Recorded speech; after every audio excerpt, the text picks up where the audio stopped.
Kelp forests are facing unprecedented losses due to climate-driven environmental stressors and shifts in trophic dynamics. This video illustrates a protocol and tools for culturing giant kelp, Macrocystis pyrifera, using the green gravel technique, and provides a valuable resource for further trials to address the successes and limitations of this method in different settings.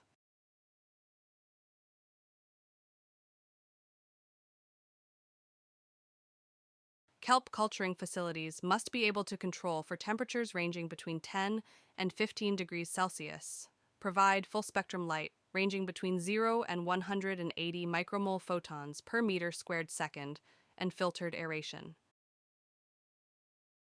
Incubator systems with a built-in outlet or an access port for wires and tubing can be adapted with lights and an air source. If an incubator system is not within the project's scope, budget, or intended scale, water baths tempered by either cool, natural seawater or a chiller can be used. Rearing temperatures are site and season specific. Place a thermometer in growth media or use a temperature gun to ensure that the temperature is between 10 and 18 degrees Celsius. Set full spectrum lights to a 12-hour light, 12-hour dark photo period using the timing settings on the light source or by plugging the light source into a timer with a programmable cycle. Measure light intensity with a par quantum meter below the surface near the gravel and adjust using a dimmable light source or by layering mesh over the light source. Aeration is added to cultures with the use of air pumps. Use filters with a pore size of 0.02 micrometers to reduce airborne bacterial contamination. Materials and stations should be sterilized and prepared ahead of time. See text for details. Gravel used for seeding should have a textured or slightly pitted surface, since gametophytes are more likely to be retained on substrates with a high rugosity. Scrub and rinse gravel until the water runs clear to remove any dust or debris. Soak gravel in a 10% diluted bleach solution for at least 24 hours and rinse with filter-sterilized seawater. Calculate the volume of filter-sterilized seawater needed to refresh culture containers each week and schedule this filtration and sterilization task accordingly. Large batches of filter-sterilized seawater can be stored in dark containers for up to 6 months at 8 to 10 degrees Celsius. If refrigeration is not available, store in a dark, cool area. Filter water using a vacuum filtration system with a pore size of 0.55 to 1 micrometer. Turn the vacuum source off before all the water is pulled through to avoid damaging the filter, and pour the filtered water into a dedicated, sterile container. For larger volumes, a flow-through filtration system can be used. For example, run seawater through a series of 3 pleated filters, 10 micrometers, 5 micrometers, and 1 micrometer, arranged from largest to smallest pore size. This flow-through system is connected to an aquarium UV light. Sterilize filtered seawater using UV and/or autoclaving methods. Enrichment of filter-sterilized seawater with nutrients and vitamins are critical to kelp growth. Common enrichment options include Provosoli-enriched seawater media and F2 media. See text for details. Obtain the necessary permits for kelp tissue collection that meet local laws and regulations. By scuba, select 3 to 5 sporophyll blades from 10 to 15 fertile Macrocystis pyrifera individuals with visible sori, spaced 2 to 5 meters apart. Select clean and intact sporophylls if possible, with little to no fouling or degradation. Store sporophyll blades separately, according to the parent individual from this point forth. Sporophylls grow in a dense skirt at the base, above the holdfast of the adult kelp, and can be identified by their lack of gas-filled pneumatocysts.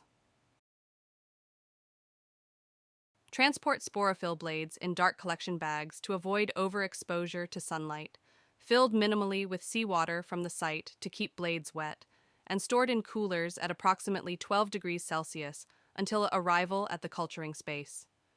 Ensure that samples are not in direct contact with ice. Sporophylls can be shipped to or from other locations.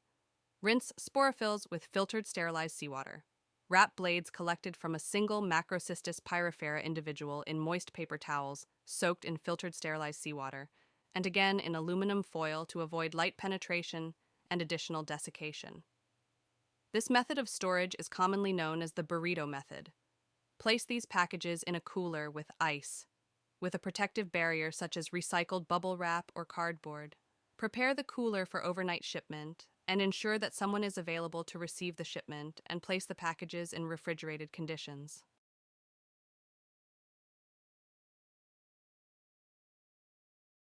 Optionally, store sporophylls for 12 to 48 hours in refrigerated conditions, which encourages spore release from sorus tissue.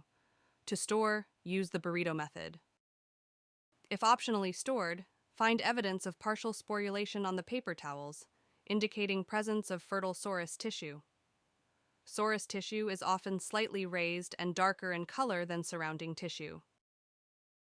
Select ripe sorus tissue and cut into 25 centimeter squared sections using sterile scissors. Select 1 to 2 clean sori sections from 10 to 15 individual kelp parents to promote genetic diversity.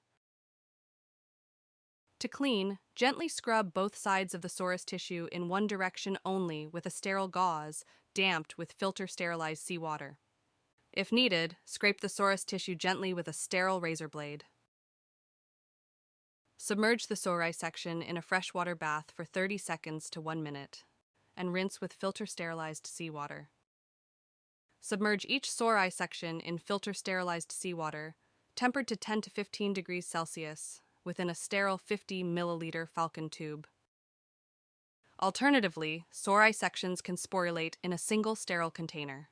Place tubes at 4 to 12 degrees Celsius in the dark to sporulate for a maximum of 4 hours. If no refrigerator is available, store in a low light, cool area. Using a compound microscope and hemocytometer, observe the spore density of 3 to 4 samples every 30 minutes up to 4 hours. Change pipette tips between samples.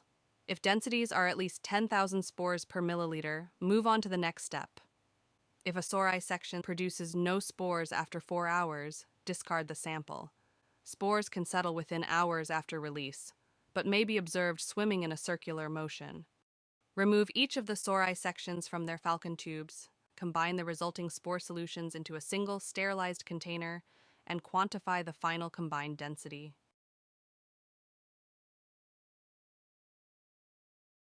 Calculate the final volume of spore solution needed for inoculation for a final concentration of 500 to 1,000 spores per milliliter in culture containers. See text for details.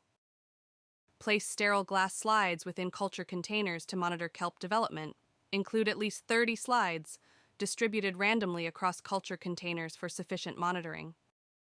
Inoculate the calculated volume of spore solution into the culture container using a sterile pipette tip that contains substrates submerged in growth media. Close the container and gently stir to distribute spores. Place the container into your culture system. Set your temperature between 10 to 15 degrees Celsius, based on the temperature at your deployment site. Full spectrum lights for aquatic plants are set to a 12-hour light, 12-hour dark cycle, with light intensities ranging between 0 to 180 micromole photon per meter squared second. See text for a timeline of specific light conditions. After 1 day, provide light aeration with a filtered air source. Monitor at least 2 random glass slides daily or every other day for the first 2 weeks to assess development. After 2 weeks, monitor at least 2 random glass slides 1 to 2 times weekly for healthy growth and contamination until sporophytes reach 1 to 2 centimeters in size. To monitor, handle the slide with sterilized tweezers and place in a clean petri dish containing enough sterilized seawater to submerge the glass slide. Do not return glass slides to cultures after being removed to avoid cross-contamination. Use a compound or inverted microscope at a magnification of 40 to 400x to observe early-stage kelps. Development is expected to track the following timeline. Settled spores are observed at 0 to 1 day. Spores can germinate within a few hours, demonstrated by the formation of a germ tube. Germination is typically observed at 1 to 2 days. Early gametophytes are typically observed at 1 to 4 days. Gametogenesis, the process by which cells undergo division and differentiation to form male and female gametes, is typically observed within the first 2 weeks. Female cells are 5 to 7 times larger than males. Male gametophytes grow thin, filamentous branches, whereas females are more round or ovoid in shape. Females typically produce eggs within 2 to 3 weeks. Sperm released from the males fertilizes the eggs, which develop into embryonic sporophytes.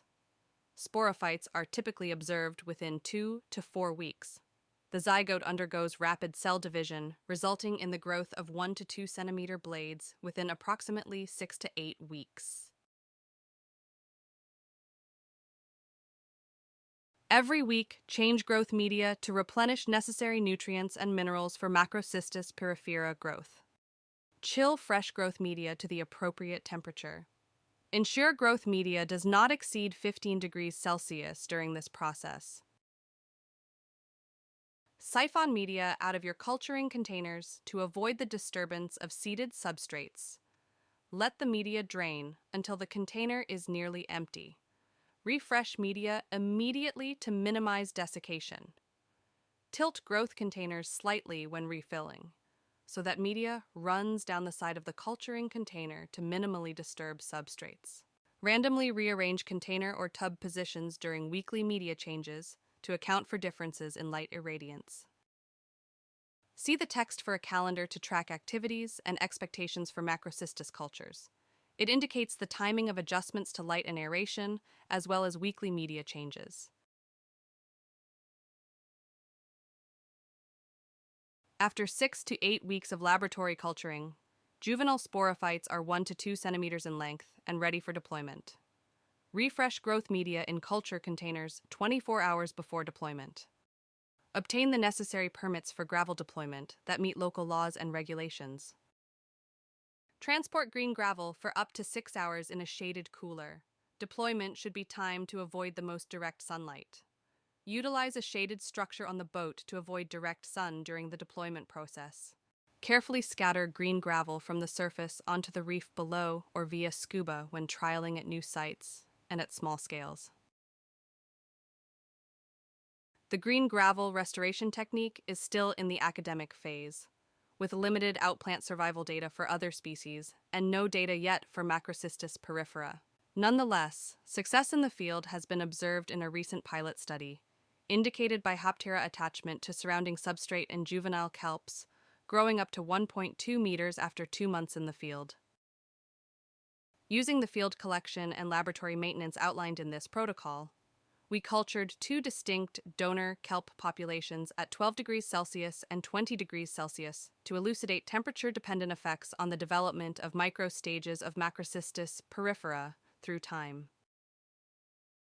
After 24 days, gametophytes were counted from microscope images. Temperature had an effect for the cooler K1 population, but not for the K4 population, suggesting a possible adaptive divergence in thermal tolerance traits. This highlights the importance of site-specific rearing temperatures. After 32 days, visible sporophytes were counted on each glass slide.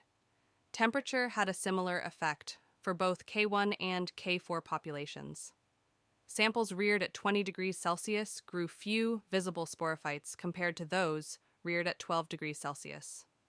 This result suggests that sporophyte production is more sensitive to temperature than the gametophyte stage, and that culturing temperatures must not exceed 15 degrees Celsius to achieve sporophyte development as outlined in the protocol. With this visualized protocol, we hope to encourage further trials with the green gravel method to upscale restoration of valuable underwater kelp forests by researchers and managers globally. Best of luck on your green gravel journey with Macrocystis pyrifera.